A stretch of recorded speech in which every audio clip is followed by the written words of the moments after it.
People helping people.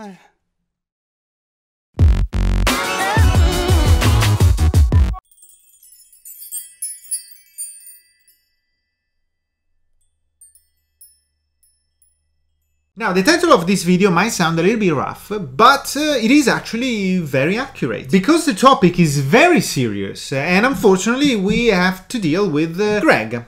The fastest way to terrorize any parent with just 4 letters, apart from, of course, the other word. Pedo. Hey, do you remember the song I'm a banana, I'm a banana?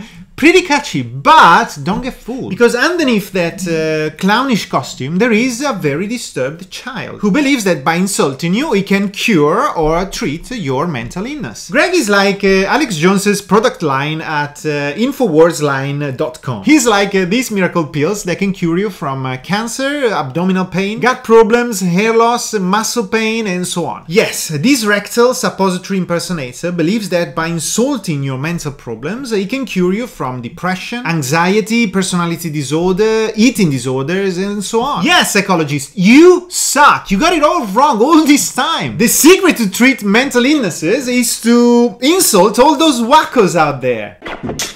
The first issue analyzing this problem, named Gregory, is that studies are already out there, are everywhere, and they are very important. Without the ability to critically evaluate information, we endanger the well-being and health of virtually everyone. But apart from being very hard to understand, even in science there is confusion in almost every field. For one main reason, the confusion between correlation and causation. And this is a logical fallacy, an error in reasoning. Too often it is believed that when two events occur together at the same time, they have a cause and effect relationship. For example, winter and influenza are linked because cold air and low humidity helps the virus particles to stay in the air for longer. Plus, people stay indoors, they share the same rooms, they basically cough on each other all day and so on. And this eventually helps the spread of viruses. Fair enough. Ice cream consumption and murder both just happen to increase in summer. But that doesn't mean they're linked. For example, there's even a correlation between the number of people that died falling into swimming pools and the number of films Nicolas Cage appeared in. So as you can see, things sometimes happen at the same time for no reason. So let's start this episode by saying that if anyone out there has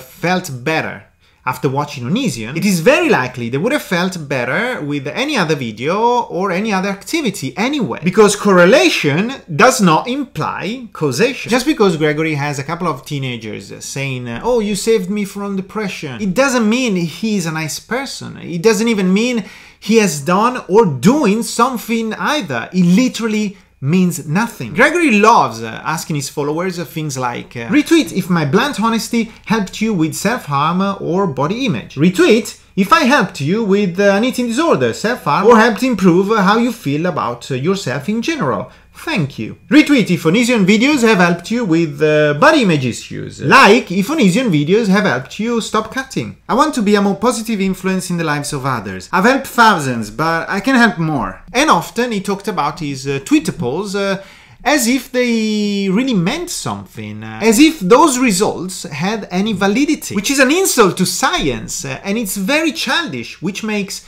this image very meaningful. Probably in Gregory's mind, Twitter is a valid technique for investigating phenomena or acquiring and integrating new knowledge, just like the scientific method. And it's crazy! I mean, it's crazy to think that if you believe that, it is somehow true. It's like saying drinking a bottle of washing up liquid is crazy!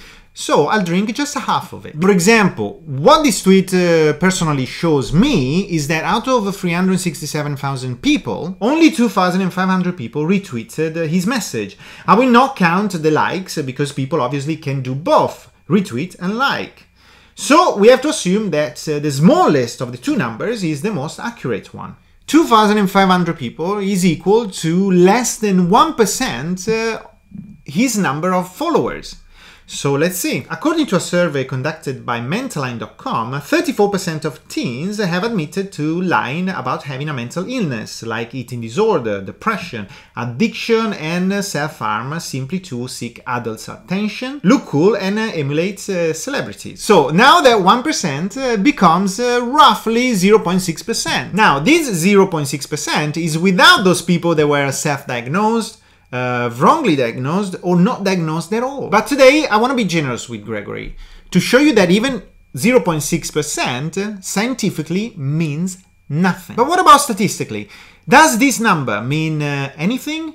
Well, statistically, a statistician, a friend of mine, which is a person that works with theoretical or applied statistics, which means someone that actually studied, went to school, not like Greg, who studied nothing. So this friend of mine replied with this. In this case, 0.6% tells us that the chances this man actually helped someone are next to nothing. That number is a fail on a colossal scale. If the video I've seen is real, the man is a fraud and dangerous. It is statistically too improbable. There are more chances he actually killed the silent remaining 300,000 followers that did not react, then helped that small 0.6%. So who are you going to believe here? A person that has no educational background? Someone who believes that by insulting people he can cure their mental illnesses?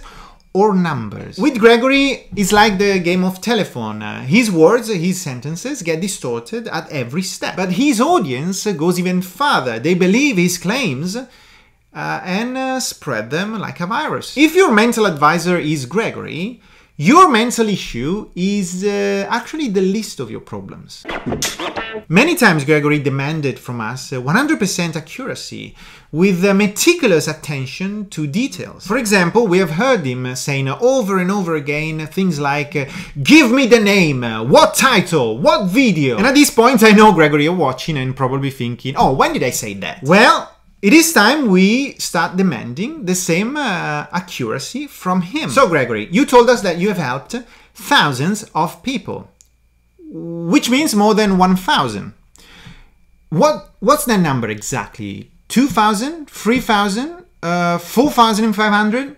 5,577? Now please give us the names, give us the medical charts, show us your videos had an impact in these thousands of people's lives. This is your chance to prove you are the person you claim to be. Turn that claim into a fact. Right now you are claiming you have helped thousands of people without offering any empirical evidence, which is very important when you talk about science. Show us the charts, Gregory. Show us medical researches with your name on. You have helped thousands of people. That's remarkable. And tell us more. Tell us about the thinking process that led you to believe that was the right way to treat or cure people with mental issues. What was your research design about? And what kind of investigative process of mental health recovery have you done? And tell us more, Gregory. Is there any ethical issue in researching youth receiving mental health advices? And your followers come from many countries, so what's your evaluation about the cultural competence? You must be aware that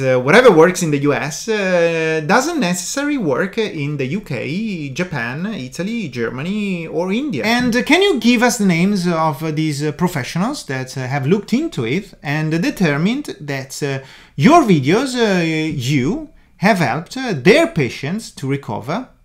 Can you? You can't. You have no idea what you're talking about, and by saying that you have helped thousands of people proves that you know nothing about cultural competence. The only way we can prove true whatever you are claiming is by replication study, where scientists redo your videos, study the effects, and see if they get the same results. But there are two main problems with this approach. First, you are not a scientist. You have no educational background whatsoever. You've never studied all your adult life. Second, whatever you're doing is wrong. We already tried this. We tried this in the 16th century. We used to mock people with self-harming behavior. We labeled them witches and burned them alive. You are living in the 16th century. And before you come out saying, oh, you cannot prove I didn't help anyone. Proving a negative is an impossible standard. And it's also risky because I could come out saying, you, Gregory, are a dog rimmer. You literally enjoy licking your dog's anus. And then you say, oh, there is no evidence of me doing that. And then I would say, well, there is no evidence of you not doing that either.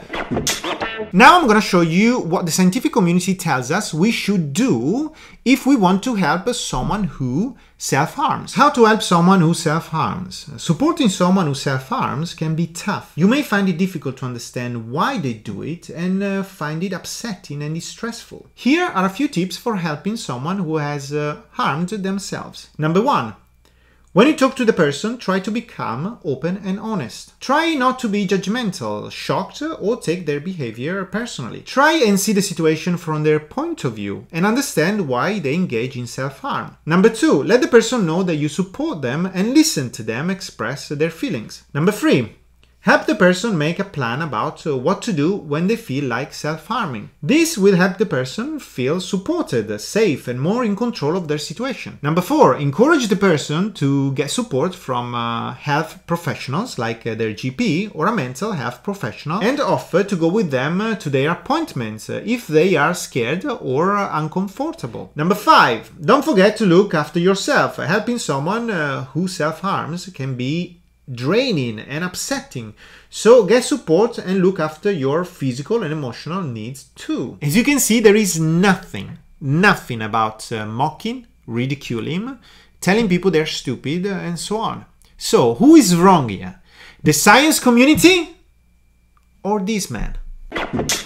People can be triggered by words or images, and the fact that you, Gregory, show those images and at the same time mock them proves how uneducated and childish you are. There is no debate on this. There is nothing to debate with you. For the same reason a geographer would never debate a flat earther. You have nothing to offer on a debate stage. You have no credentials, you have no educational background, you have achieved nothing in your life. Making videos about people's weight, about how they look, might sound great in your world, but in the real world it doesn't look good. When you study for many years, you reach a point where by agreeing to be on a platform with someone like you means giving you a status you don't deserve, a status you don't and will never have. Because when you go to school, the first thing you learn is how much you don't know. And this is the problem here.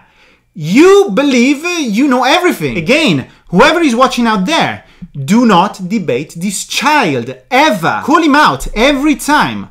But debating him, it's a huge mistake because you are giving him a status. To the casual observer, a debate with him would translate to, oh, he has a point, let's hear him out. When actually this child has no point because he doesn't know what he's talking about. When he speaks, he gives you advices for no reasons.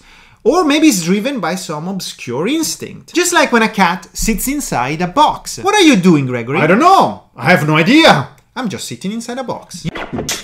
I don't care whether you served your country or had a threesome, because I'm not obsessed with you.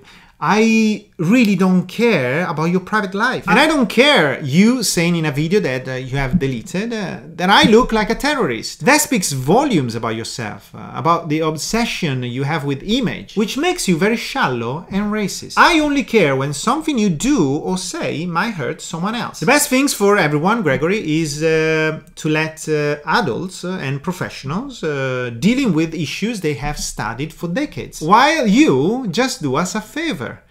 Go back into your room and record yourself playing with wigs, dresses and makeup.